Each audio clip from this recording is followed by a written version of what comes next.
My dad had this Dodge Omni. It was a 1980 model, and it had Wind Rider stencil on the side, so you knew it was sporty. I used to love driving that thing. And one night, my friend Pete called me up, and he said he had something important that he wanted to talk to me about.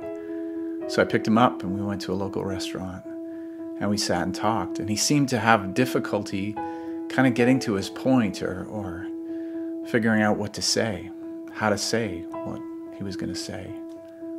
When he finally got to it, it was that he had given his life over to God. Now this kind of confused me. I wore the suits. I went to church every Sunday. I sang the songs. But somehow, something in the way that he was describing his experience, it was different. We talked for about 2 hours, and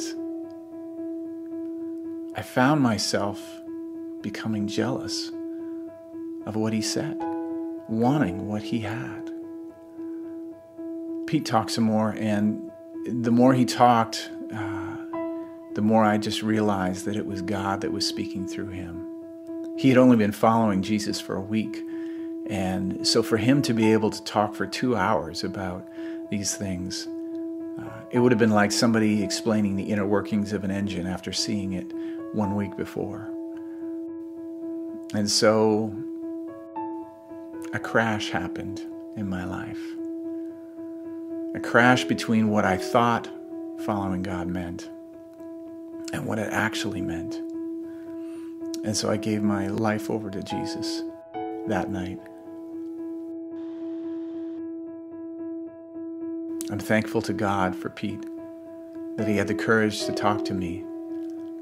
He said afterwards he wasn't sure if he would lose a friend,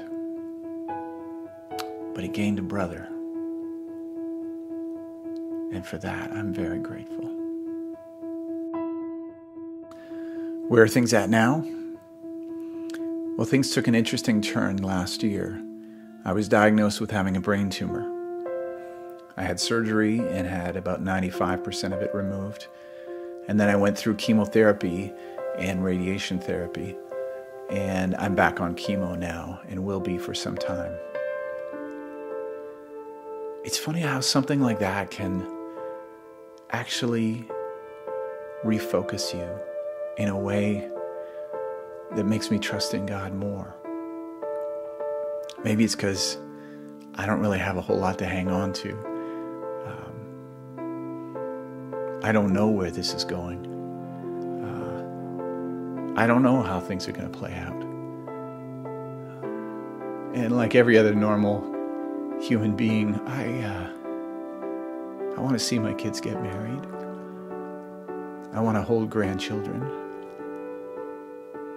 I want to grow old with the woman that I'm deeply in love with.